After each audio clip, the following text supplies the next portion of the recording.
When my father died, he left the family construction company to me and my brother equally. 50-50, the will said. Equal partners. But at the funeral, while I was still processing grief, my brother Derek pulled me aside with papers already drawn up. "Sign this," he said. "It'll make things easier. I'll handle the business side. You handle the creative projects. Trust me." I trusted him. I signed. That was 5 years ago. Last week, I discovered Derek had been paying himself triple my salary, bought himself a lake house with company funds, and told our biggest clients I was just the interior designer, not a real partner.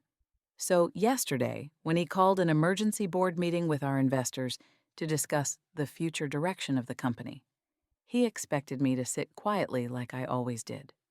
Instead, I stood up, opened my laptop, and said, "Before we discuss the future, let's review the past 5 years of financial records Derek thought I'd never see." The color drained from his face. Because my father hadn't just left me the business. He'd left me access to everything. And I'd finally learned how to use it. My name is Lily Chen. And this is my story about the day I discovered my brother had been robbing me blind for 5 years. Growing up, my father used to bring us to construction sites every weekend. Me and Derek, still small enough that we had to wear oversized hard hats that slipped down over our eyes. Dad would walk us through the framing, explain load-bearing walls, show us how a foundation determined everything that came after. "Construction isn't just building," he'd say. "It's problem solving. Every house has issues you can't see until you open the walls. The good contractors find them. The great ones fix them before they become disasters." I loved those weekends, loved the smell of sawdust and the sound of hammers, loved watching something grow from blueprints into actual spaces where people would live their lives. Derek tolerated it. He was older by 4 years, more interested in the money side than the craft. By high school, he was helping Dad with estimates and bids while I was sketching floor plans and picking out tile samples. "She's got the eye," Dad would tell clients. "Derek's got the head for numbers. Together, they'll be unstoppable." That was always his vision. The two of us running Chen & Sons Construction together after he retired. A family legacy built on equal partnership and mutual respect. I studied architecture and interior design at university. Derek got an MBA. I learned about spatial relationships and building codes. He learned about profit margins and corporate strategy. Different skills, complementary goals. When I graduated, I joined the company officially. Started as a project manager, worked my way up to senior designer, eventually became the face of the company for high-end residential projects. Derek handled contracts, finances, client acquisition. We worked well together. Or so I thought. Dad had a heart attack when I was 28, Derek 32. Sudden, massive, no warning. One minute he was at a site inspecting foundation work. The next, he was gone. The funeral was a blur. Hundreds of people, contractors and clients and suppliers, all telling stories about my father's integrity and craftsmanship. I couldn't process any of it. Just stood there numb, trying to understand how someone so solid, so permanent, could just disappear. 3 days after the funeral, Derek found me in Dad's office. "We need to talk about the business," he said. "Can it wait?" "Not really. We have projects in progress, payroll due, decisions to make." He was right. Grief didn't pause operations. I nodded. Derek pulled out a folder. "Dad left us equal shares, 50-50. But that's going to create problems with decision-making. We need clear operational structure." "Okay," I said, too tired to think clearly. I had our lawyer draw up an operating agreement. "You focus on design and client relations, the creative stuff you're good at." I'll handle business operations, finances, contracts, clean division of responsibilities. It made sense. It matched what we'd already been doing. You'll still have full ownership stake, Derek continued. Equal profit distribution. This just clarifies who handles what day to day. I skimmed the document. It was dense, full of legal language I didn't fully understand, but I trusted Derek. He was my brother. We'd built this together. I signed.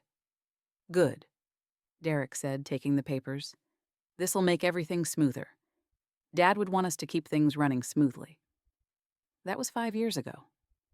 The first year after Dad died was chaotic. We had 12 projects in various stages, new bids coming in, a staff of 35 who were all processing their own grief while trying to maintain quality work. I threw myself into design, spent my days at job sites, my nights sketching and revising, my weekends meeting with clients. It was easier than going home to an empty apartment and thinking about the fact that Dad would never see another completed project. Derek handled the business side, or said he was handling it. I rarely saw the financials, didn't ask questions about profit margins or operating costs. That wasn't my job anymore. We developed a rhythm. I'd bring in high-end clients, design beautiful spaces, manage construction quality. Derek would handle contracts, payments, overhead. Every month, my paycheck deposited. Every quarter, we'd have a brief meeting where Derek would tell me we were doing fine or a bit tight this month, and I'd nod and go back to work. I didn't question it. Why would I? We were equal partners. He was my brother. The signs were there if I'd been paying attention. Derek bought a new Mercedes the second year after Dad died. Good lease deal, he explained. Then a boat. Client entertainment expense. Then a lake house. Investment property that'll appreciate. I was still driving Dad's old F-150, living in the same apartment I'd rented in my 20s. You should treat yourself more, Derek said once. You work too hard. I like what I do, I said. Still, you're a business owner. Act like it. But I didn't feel like a business owner. I felt like an employee who happened to have her name on the paperwork. Year 3, we landed a major contract. A custom estate home for a tech executive. $8 million project. The kind of job that could define a company. I designed every detail, spent months perfecting the plans, worked 18-hour days during construction. At the completion celebration, the client shook Derek's hand. Your company does amazing work. Thank you, Derek said. I've assembled a great team. And your designer, the client said, turning to me. The interior work is exceptional. Lily's very talented, Derek said. Best interior designer in the city. Interior designer, not partner, not co-owner. Designer. It was a small thing. Probably didn't mean anything, but it lodged in my chest like a splinter. Year 4, I overheard Derek on a phone call with a potential client. Yes, I'm the owner. My sister Lily handles the design side, but I make all the business decisions. You'd be working directly with me. My sister Lily. Not my partner, not co-owner, my sister who handles design. I should have confronted him then. Should have asked to see financials. Demanded clarity on our partnership structure. But confrontation wasn't my strength. Never had been. Besides, we were family. Family worked things out. The breaking point came last month. I was meeting with a new client, a couple renovating a historic brownstone. High-budget, complex project, exactly the kind of work I loved. We were discussing timelines when the husband said, "We want to make sure we're working with a decision maker. No offense, but we've heard you're more the creative side. We need someone who can commit on costs and scheduling." I blinked. I'm a co-owner of the company. I can commit to whatever we agree on. The wife looked uncomfortable. That's not what Derek told us. He said you're the interior designer, but he handles all business decisions. Something cold settled in my stomach. Derek told you that? Yes. Last week, when we first reached out. I smiled, kept my composure. There must be some miscommunication. Let me clarify our structure and get back to you.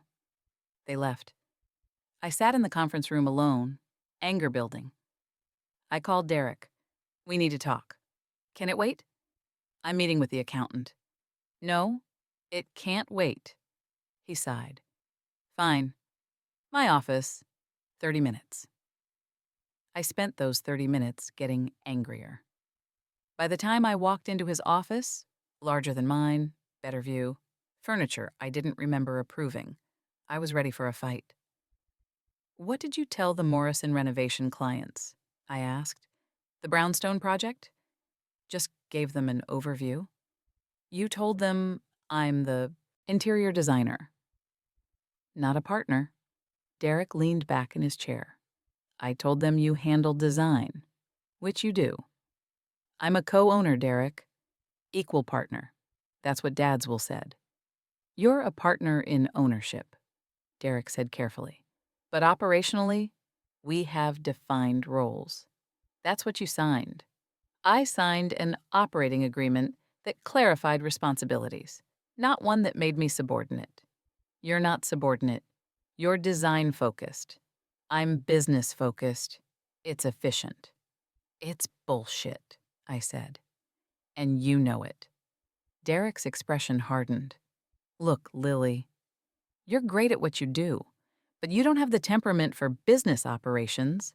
Dad knew that. That's why he was grooming me to run things. Dad left us equal shares. Out of sentimentality, Derek said.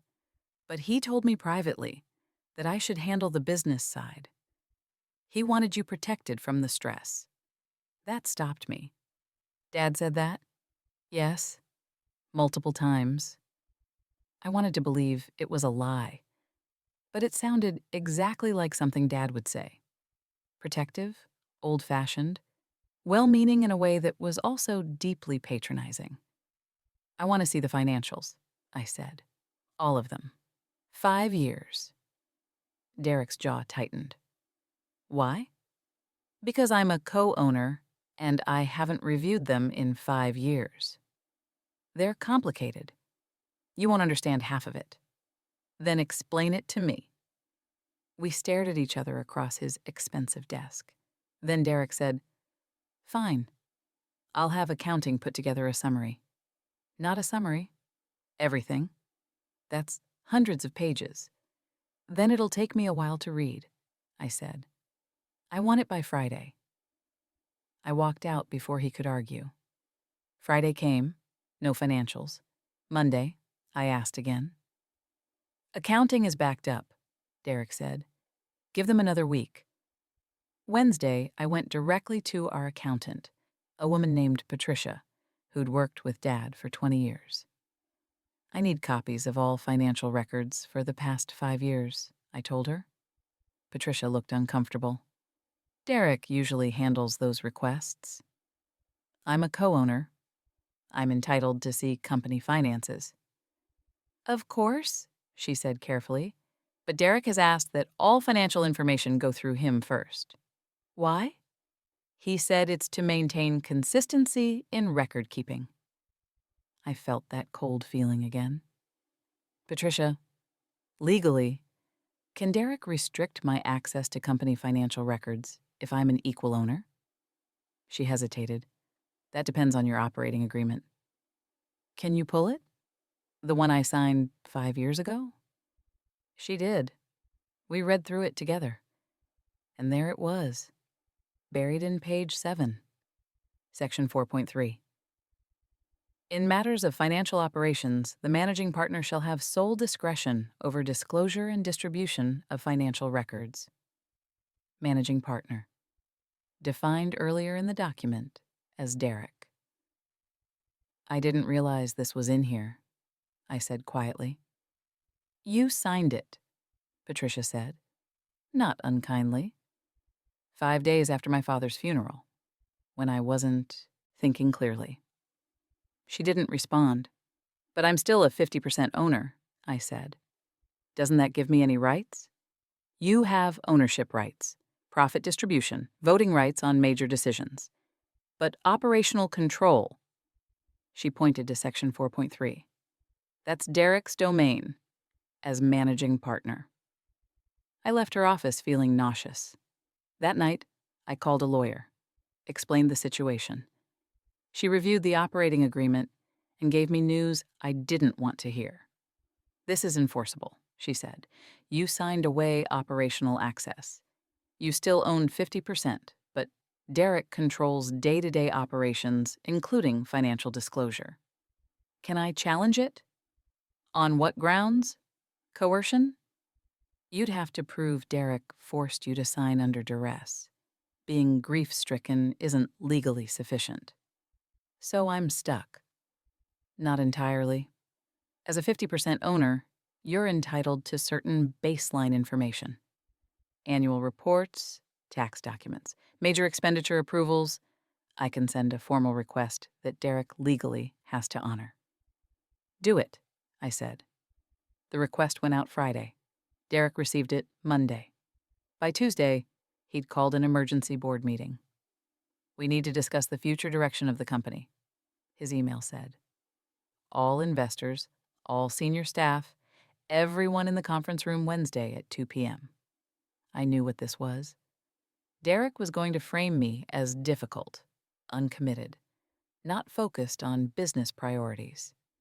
He was going to use this meeting to solidify his position and marginalize mine further. But Derek had made one critical mistake. When our lawyer sent that formal request, it triggered a legal obligation. Derek had to provide access to certain financial records, and while he'd been stalling, our accountant Patricia had to comply with the legal request. She sent me everything Monday night. 5 years of detailed financials. I spent Tuesday and Wednesday morning reading every single page, and what I found made my blood boil. The board meeting started exactly as I expected. Derek at the head of the table, looking confident and in control. 8 investors scattered around the room, men who'd worked with Dad and trusted Derek to carry on the legacy. 4 senior staff members, including our project managers and lead contractor. Me at the far end. Laptop closed, notepad in front of me, looking every bit the quiet, design-focused sister who didn't understand business. Thank you all for coming, Derek began. I know this is short notice, but we need to address some concerns about company direction. He pulled up a presentation. Graphs showing revenue growth, project completions, client satisfaction scores. All impressive.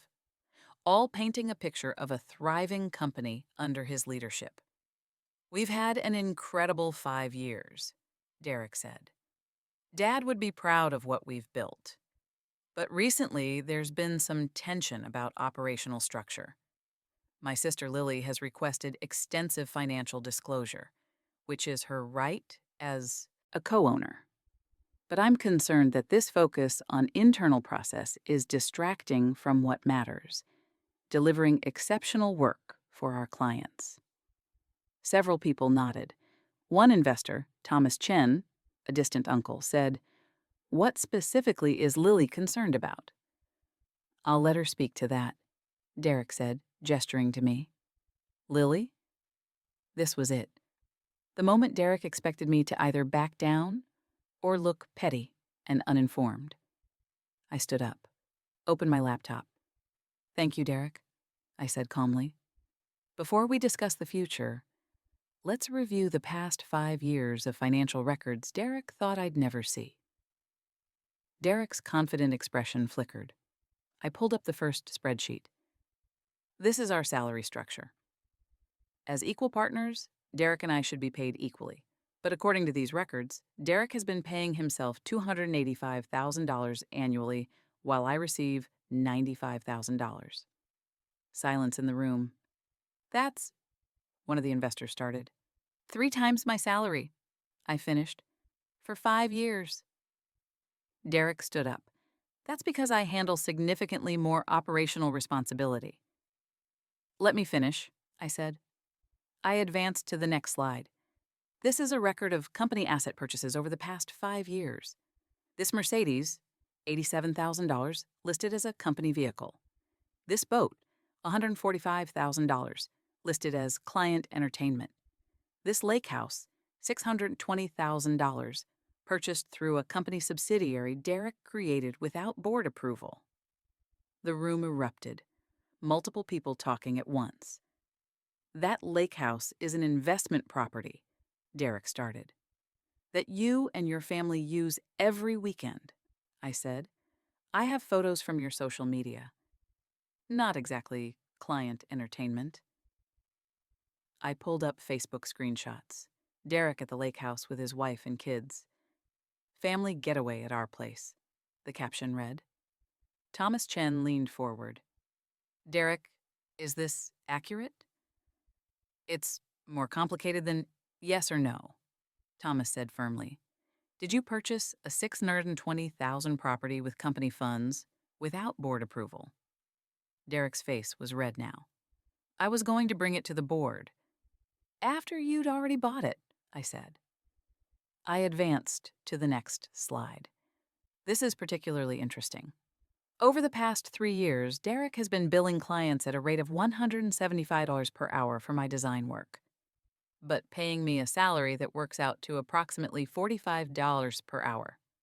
The difference, $130 per hour, times approximately 1,800 billable hours per year, comes to $234,000 annually that Derek has been pocketing.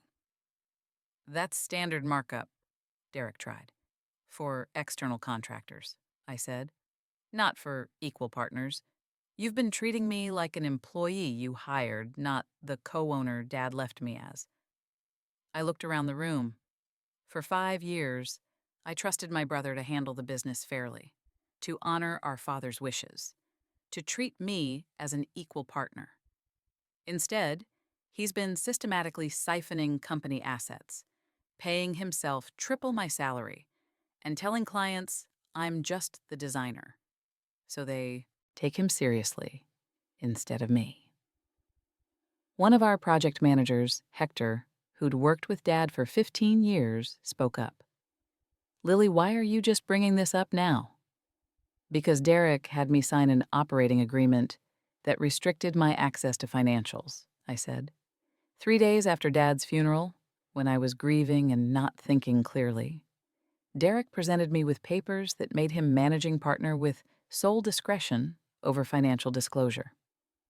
I trusted him. I signed. And he's been taking advantage of that trust ever since. I closed my laptop. So before we discuss future direction, I think we need to discuss accountability. Derek has been violating his fiduciary duty as managing partner. He's been self-dealing with company assets. And he's been defrauding me of my rightful share of company profits. Derek's lawyer, he'd brought his lawyer to the meeting, which should have been my first warning, stood up. These are serious allegations. With complete documentation, I said. 5 years of detailed financial records, bank statements, asset purchases, salary distributions, all obtained legally through a formal request my lawyer submitted. I looked at Derek. You thought I'd never look? That I'd just keep designing pretty rooms while you built yourself a fortune with Dad's company? Our company, Derek said weakly. Our company, I agreed. 50-50, equal partners. That's what Dad wanted. So here's what's going to happen. I pulled out a document my lawyer had prepared. You're going to buy me out. Fair market value, based on independent assessment, or we're going to restructure this company with actual equal partnership, actual equal pay, and actual transparency. Your choice. And if I refuse, then I file a lawsuit for breach of fiduciary duty, self-dealing, and fraud, and I report the undisclosed asset purchases to the IRS. I smiled. I'm sure they'd be very interested in how you've been categorizing that lake house. Thomas Chen stood up. I think we need a recess. Derek, you and I need to talk. Now. The meeting resumed 45 minutes later. Derek looked defeated. Thomas looked disappointed and angry. The board has voted, Thomas said. Effective immediately, Derek Chen is removed as managing partner. Lily Chen is appointed interim managing partner while we conduct a full financial audit and restructure company operations. Derek's jaw dropped. You can't. We can, and we did, Thomas said. Your behavior has been unethical and potentially illegal. You're lucky Lily is willing to negotiate a buyout instead of pressing charges. She signed the operating agreement. Under circumstances that could constitute coercion, Thomas said. Our lawyers agree. If this goes to court, you'll lose.